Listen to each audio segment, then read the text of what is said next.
வாடகைக்கு வீடு போது கூட நானும் எங்கள் அம்மாவும் தான் இருப்போம். சார் என்ன பண்ணுறார் அப்படின்பாங்க. சார் வந்து இல்லைங்க, ஐயோ பிகினிங்லேருந்து ஆரம்பிக்கணும். ஏன் விட்டுட்டு போனார், ஏன் நாங்கள் தனியாக இருக்கோம், அவர் வந்துட்டு போவாரா, இல்லைங்க வரமாட்டார். ஏன் அவர் கல்யாணம் பண்ணிக்கிட்டாரா, அவருக்கு குழந்தை இருக்கா, இல்லைங்க அவர் கல்யாணம் பண்ணிக்கல, அவர் அவரோட அப்பாவை பார்த்துக்கிட்டு இருக்காரு, நாங்கள் இங்கே இருக்கோம். அப்புறம் ஓ சினிமாவில் பாடுறீங்களா, ஆமாம். வீட்டுக்கு டைரக்டர்லாம் வருவாங்களா, வரமாட்டாங்க, ஆனால் வீட்டுக்கு வந்தால் என்ன தப்பு அப்படின்னு. அதாவது இப்படி மேலே கீழே இப்படி இப்படி பார்த்துட்டு அப்புறம் வந்து ஒரு 2-3 ஹவுஸ் ஓனர் வந்து உங்கள் வீட்டோட சாவி நாங்கள் ஒரு காப்பி வச்சுப்போம், அப்பப்போ வந்து செக் பண்ணுவோம். எதுக்கு எங்கள் வீட்டில் அப்போல்லாம் எனக்கு தோணாது. எங்கள் வீட்டில் தானே காணாம போச்சுன்னா அப்போ நீங்கள் பொறுப்பாலாம் எனக்கு கேட்க தோணாது இல்லை. இப்போ தோணும்.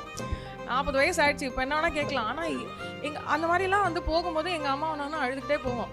இப்படிலாம் குத்தி குத்தி குத்தி குத்தி எத்தனை தான் கேட்பாங்க. ஒரு கூட ஒரு புருஷன் இல்லைங்கிறதுனால இப்படிலாம் பண்ணுவாங்களா. ஏன்னா அதெல்லாம் பார்த்து தாண்டி வந்திருக்கேன்.